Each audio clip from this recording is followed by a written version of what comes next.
Hey everyone, I'm Pastor Alec, And I'm Eli. and today we are starting up with Second Kings. We did Yep. all the First Kings, now we're starting Second Kings. Yep. Starting on Elisha. Yeah, yeah, Let's start yeah, getting into that. yeah. It's interesting. It's like the story of Elijah and Jezebel and Ahab. You can see that all through the end of First Kings, and that's all taking place in the Northern Kingdom. Right. And that's how First Kings, it really ends with that big Ahab, Jezebel, Elijah story, right? Yeah. And then Second Kings, begins, and we're still talking about Elijah. Um, and now he just has to deal with a new monarch, right? Right. Yeah. so, Yeah. so just for I actually As if it's just that. that's right. That's right. And then, of course, Second Kings, throughout the entire book, we'll see the downward spiraling of the two kingdoms, the northern kingdom of Israel and the southern kingdom of Judah. And eventually it will end in the Babylonian captivity, Okay. right? Now, okay, here's a question I had going through my head. Yeah. Could you see a lot of like or like first person narrative? Who wrote Kings? Well, you see, I mean, it's a lot of it's in the dialogue, the I, Yeah. right? I can't remember. Now When I come across it, I'll bring it up. yeah, okay, yeah. I'd love to see a verse for that. But there is reference to other books. Yeah. Throughout I the realize narrative. Chronicles is referenced a lot. Well, kind of. Like, are all these works not written in the book of the Chronicles of the Kings? Yes. All right. So here's the deal. So Chronicles. So here, little history, I guess, as we're getting started on Second Kings and kind of how these books have been packaged and sent down Right. from one generation to the next, carried along. Is that if you were to read going back, the narrative really starts in First Samuel. Okay, Yeah. so that doesn't. I don't mean like the narrative of the whole world, or even the narrative of salvation, or even the narrative of God's people. Right? Of course, all that begins in Genesis. Right. But there is a certain way that the story is told, and that way that it's told for this part of God's people begins in First Samuel. Okay, I can kind of see what you're saying because this is like it's not told the same way as like Genesis was. It's not told the same Right. way as Genesis. It's different from Exodus or Deuteronomy. It's different from Joshua. See, Genesis, Exodus, Leviticus, Deuteronomy, and Joshua are told in a very similar way. Right. Of course, the first five are written by Moses. Joshua might be written by Joshua. Certainly, the story of Joshua, and we call those the first five. Genesis through Deuteronomy is the Pentateuch. Okay, which is it just means the five books, right? Sometimes people refer to Genesis through Deuteronomy plus Joshua as the Hexateuch, the six books. Okay. Even though they're not written by the same person, they are written in a very similar way. Right. And then you get Judges, and Judges is written very differently than the rest of them, right? Now is Judges kind of just about the judge, like how there was judges before there was kings? Yeah, so Moses is the first judge, then Joshua is the judge, and then they get into the land, and there's all these judges, and there's people rising up against them, and they're fighting them, and the people got overcome by certain groups within the land of Canaan Right. or surrounding areas, and there's this it's kind of turmoil. Now so it's very cyclical, right? They disobey God. He stops protecting them. Then he raises up a judge and protects them. And you kind of get that cyclical kind of writing actually toward the end of Second Kings. Yeah. You do see that, but so it's kind of marks a difference in the way the story is told. Ruth is the next book after Judges, and that really doesn't. That's not even there in the Jewish canon.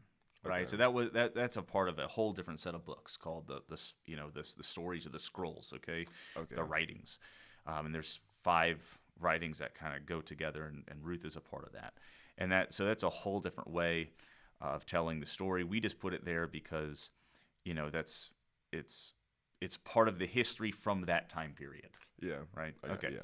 So then First Samuel picks up, and First Samuel is a different way of telling the story. It's focused on very specific characters, and of course the other ones are too. But it actually keeps in mind, like, it's actually consistent with the time period, Okay. right? Yeah. So like you don't have that same kind of consistency in like the Torah or the Pentateuch, right? Because the whole world is created, and then you get the Like Tower some- of Babel. And then you have like 300 years lineages. Yeah, and it's like, who knows what? And then there's some more focus on Abraham, and more focus on Jacob, and more focus on Joseph, right? And then a super focus on Moses, Right. and the Exodus for 4 books, right? Yeah. And and then again, then the Judges does this cyclical thing. It's very different. Right. And First Samuel's like, okay, here's a story of, here's a guy, here's a woman, here's another guy, and here's and it's evenly told, Yeah. right? So there aren't vast gaps in it. There might be, from Samuel's childhood to him becoming an adult or something, but that's not Right. all that. I mean, the Gospels are told that way too. That's kind of like how the Isaac story went, I guess, because Jacob was Isaac's son, right? Yeah. Yeah, and so it told the story of Isaac, but it focused more on Abraham than Jacob. Correct. Yeah. Well, yeah, it's when Isaac's story is told, the focus is really on Abraham, and then later on when Isaac's story continues, then the focus is on Jacob. Right. Isaac's story Yeah. is never focused on Isaac. Yeah. Ever, right? So he's the passive patriarch. So you're saying Kings doesn't do that? Well, it does that for some characters, but for the most part, it tells a story in a very in a way that treats the whole time period evenly, Right. up until maybe the middle of Second Kings, Okay. right? So you see, Eli is the judge Right. in First Samuel, and then you see Hannah, and then Samuel, and he grows up, and then Saul becomes king, and then David, and it's very consistent with the way that it tells a story. There isn't this, and then there's this 400-year gap or something, right? Like Yeah. you see in between Genesis and Exodus, Yeah. and then you get people, you get to know, let's say Absalom and Tamar and and you hear dialogue, but it's consistent, right? It's evenly spread out, Right. right? Yeah. I know what you mean. And it almost reads like a novel or something, Yeah, which I've is noticed different that. than the first 5 books. Right. They don't read that way. Anyway, so First and Second Samuel and First and Second Kings, that's really just a part of the story that begins with First, Second Samuel begins with Samuel. First and Second Kings begins with, all right, now the kings are in place, right? And in fact, in the Greek version, in the translated, second, 3rd century BC, the Greek version is like the Septuagint, which is the major Greek translation, not the only Greek translation, but the major Greek translation of the Old Testament. They're actually there's 4 books, and they're all called kingdoms. First Kingdoms is First Samuel. Second Kingdoms is Second Samuel. Third Kingdoms is First Kings. Fourth Kingdoms is Second Kings. Right. Okay. So it puts them all in one. It's one group. Right. Right. Now, and that you're saying, well, I guess you weren't saying that, but now you technically could do that because it's kind of like the same story in a way. It is, and frankly, a lot of the New Testament writers, they use this Septuagint version of the Old Yeah. Testament, so that's probably how they conceptualized it too. Right. Yeah, that makes a lot of sense. Yeah. So yeah, it's one.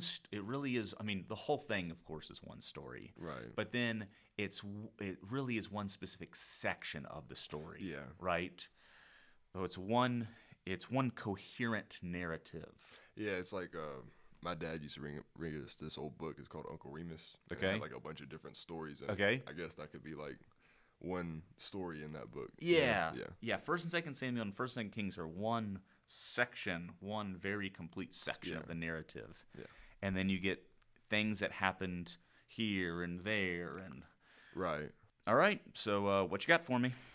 So, chapter 1, verse 10, it Okay. says, Elijah answered the captain, If I am a man of God, may fire come down from heaven and consume you and your 50 men. Then fire fell from heaven and consumed the captain and his 50 men. At this the king sent to Elijah another captain with his 50 men. The captain said to him, Man of God, this is what the king says, come down at once. If I am a man of God, Elijah replied, may fire come down from heaven and consume you and your 50 men. The fire of God fell from heaven and consumed him and his 50 men. So why did God consume the men in fire? Were they like going to attack Elijah? Yeah, okay, so if you going up to the top, or let's say to 2 Kings chapter 1. Right. All right, after the death of Ahab, Moab rebelled against Israel. And so now there's this interaction. Ahaziah fell through the lattice in his upper chamber in Samaria and lay sick. So he sent messengers telling them, Go inquire of Baalzebub, the god of Ekron, whether I shall recover from this sickness. Now, Baalzebub became a derogatory term, for Baal. It actually Yeah. means like literally Lord of the Flies. Okay. Yeah, okay. But notice how Ahaziah, who's reigning in the northern kingdom, okay, he's Ahab's son, Right. okay, and he is, so he has this, he falls, he has this big fall, and he's sick, and so it's probably maybe, I don't know, he's got some kind of infection or something from maybe Yeah. broke his leg or something. Right? Right. He's not doing well, and he doesn't say go to Yahweh, go to the Lord, right? It's go to this other foreign god because if his dad Ahab Right. worshipped Baal, right? He hated Yahweh, and so. But the angel of the Lord said to Elijah the Tishbite, Arise, go up to meet the messengers of the king of Samaria, and say to them, Is it because there is no God in Israel that you're going to inquire of Baalzebub, the god of Ekron? Now remember, this is when Jesus is healing people in the New Testament. He's healing, and he's doing these things. And what do they say about him?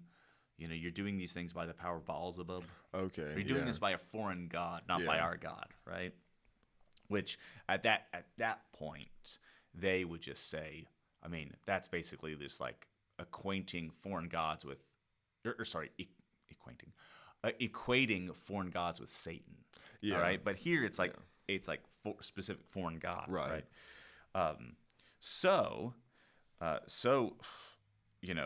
Elijah goes and confronts him about this, and the messengers. This is verse 5, returned to the king and said to them, Why have you returned? And they said to him, There came a man to meet us, and he said to us, Go back to the king who sent you and say to him, Thus says the Lord, Is it because there is no God in Israel that you are sending to inquire of Baalzebub, the god of Ekron?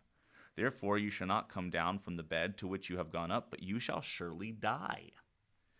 He said to them, What kind of man was he who came to meet you and told you these things? And they answered him, He wore a garment of hair with a belt of leather about his waist. Okay, now let's stop there for a moment. Garment of hair, belt of leather around his waist. Who else is described like that in the Bible? That's John the Baptist. Oh, okay. Right? Like that's the description they give him. Yeah. Okay? That's, camel's hair. And remember, John the Baptist has a very bad relationship with his monarch, right? Herod. Yeah. Right? And he ends up prisoning him. The wife of Herod, Herodias, can't Right. stand him because She she's can't married to stand anyone. the brother, right? And has the brother killed, marries his wife, all this stuff, right? Right. And so you really do get this sense of the stuff that happened between Ahab and Jezebel and Elijah. You kind of get this. It's almost like an echo Right. in Herodias and John the Baptist. I've noticed right? that about a lot of things in the Bible. There is a lot of Yeah, things, right? They are. And so, okay, so now we're dealing with Ahab's son. And they give the description, and Elijah says, "You're not going to live. Right. You're not going to He survive." didn't like that. And the guy's like, "All right." But he doesn't know it's Elijah yet. He said, "What did the guy look like?" And they describe him. He's going, "Oh, no." This is the same guy that, saw the destruction of my dad. Right. Jezebel is still alive. She's going to die later on. Okay. You're gonna have to jog my memory. Who was the king who didn't want? Yeah, who didn't want to speak to? I think it was Elijah or whatever prophet it was, because they didn't tell him what he liked. Oh gosh, that happens a couple times. Yeah, I mean, That's kind of what that reminded me of, except in a good way here, because he listened, or he knew that it was going to be he true. Knew, that's right. He knows. Yeah. And so, all right. So what happens? Then the king sent to him a captain of 50 men. With his 50, he went up to Elijah, who was sitting on top of a hill, and he said to him, "It's funny. It's also kind of remember that's where Jonah. Jonah sits at the top of the hill to watch the destruction of Nineveh. Yeah. Right? Okay. I don't know. Oh man of God, the king says, "Come down." But Elijah now why does the captain, or why does the king want Elijah to come down from the hill? Probably to arrest him. Okay. Right, and bring him to the king. If I have a man of God, let fire come down from heaven and consume you and your 50. Then fire came down from heaven and consumed him and his 50. All right, so, and this is something that Elijah does. Who else does this? We think prophets do this kind of thing. Prophets don't do this. Right. We talked about this before. Moses did this kind of thing. Did Samuel do something like this? Not really, right? You see Samson in the Judges, but Samson, he's not really doing this either. It's his own strength, or the strength that God gives to him. Right. But it's through his own body. But yeah, Elijah and Elisha are really the only prophets who are doing this. We think all the prophets do this, and they're not. I was gonna say that's funny you say that, because that was one of my questions. Okay, what? Because it was talking about Elisha and all the works that he was doing early on, and I asked if all the prophets did that. No. This is why when Jesus comes and they think he's Elijah, or they think John is Elijah, or which Jesus says he is the Elijah that's going to come, or when Malachi says Elijah is going to come and prepare my way, basically, right? It's because he's doing all these very powerful things that change the physical world, right? And so nobody else was doing this, and this also isn't the first time that Elijah brings fire from heaven. Yeah. Right. So in the previous, jog me back, but I in can't 1 remember Kings 18, he does this. This is like one of his moves. This is like one of his things. It's good too. Right. Right, so this is, he's got this facing off with the prophets of Baal, and verse 18, verse 25. Then Elijah said to the prophets of Baal, "Choose for yourselves one bull and prepare it first, for you are many, and call upon the name of your God. Put no fire to it." He mocks them a little bit, right? They're cutting themselves, and then in verse 30 and following. Verse 33, put the wood in order and cut the bull in pieces and lay it on the wood. And he said, fill 4 jars with water, pour it on the burnt offering and on the wood. And he said, do it a second time. They did a second time. So just drench it. They make a moat around it, right? And he cries out to God, "I am your servant." Verse 37, answer me, O Lord, answer me, that this people may know that you, O Lord, are God, and that you have turned their hearts back. Then the fire of the Lord fell and consumed the burnt offering, and the wood, and the stones, and the dust, and licked up the water that was in the trench. And when all the people saw it, they fell on their faces and said, the Lord, he is God. The Lord, he is God. And Elijah said to them, seize the prophets of Baal. Let no one of them escape. And they seized them, and Elijah brought them down to the brook Kishon and slaughtered them there. Okay, so the fire comes down, it does what it's supposed to do, and then they say, okay, get these prophets, and they kill them, right? They kill all the prophets. Yeah. Here, it's the fire's actually killing the people, I guess, and right. So, but then how does he end up leaving? Fiery chariot. Oh yeah. Right. Yeah. I mean, and now, is there anyone else who left in a fiery chariot? No, there are there are fiery chariots later on with Elisha, but Okay. it's a little different. Okay. So, yeah. So, But no, yeah, I asked that yeah, because in chapter 6, yeah. I asked, I guess not why he consumed them with fire, but what they were going to do because, the next one came and they like backed down from him. Yeah, And they're they said- terrified. yeah, Yeah, I mean, yeah, you got this, this monarch that nobody probably really likes, and Right. they can the military has so much power. They've got so much power. They can Yeah, kind of do 'cause- whatever they want, and they can decide to listen to the king, and they don't always decide to listen to the king. right. Right? What's the king gonna do? Yeah, yeah. Especially honestly. if he's not well liked. Like the people aren't gonna necessarily back the king. Yeah, And that's not the only. I mean, that's actually a very common thing, just in history. Is well, even not to, since we're dealing with kind of worldly stuff here, think about Rome in the end of the 2nd century, the A.D. The Yeah. Roman Empire started at the end of the 1st century B.C. It was a Okay. republic before then, and Right. the first emperor is Augustus. Well, the guard, the people that were close with the emperor, they're the ones that were running the show, right. right? So, if the Praetorian Guard didn't want something, then you weren't going to get it. And Okay. and by the end of the 2nd century A.D., it was a military state. Yeah. There's no question.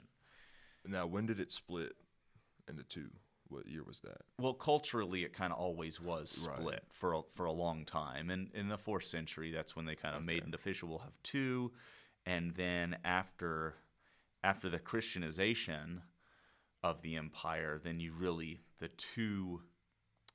the Western Latin side and the Greek Eastern side kind of they became the empire they always were. That is, there was always two different cultures in the Right, split. yeah. But I just want to just focusing on like the Imperial Guard they're the ones that are running the show, Right. Right, and that's what's happening here too, right? The Okay. monarch is a figurehead, Yeah. right? There's not depending on how much power they want to try to assert, and how much power they want to how convincing they can be, Right. right?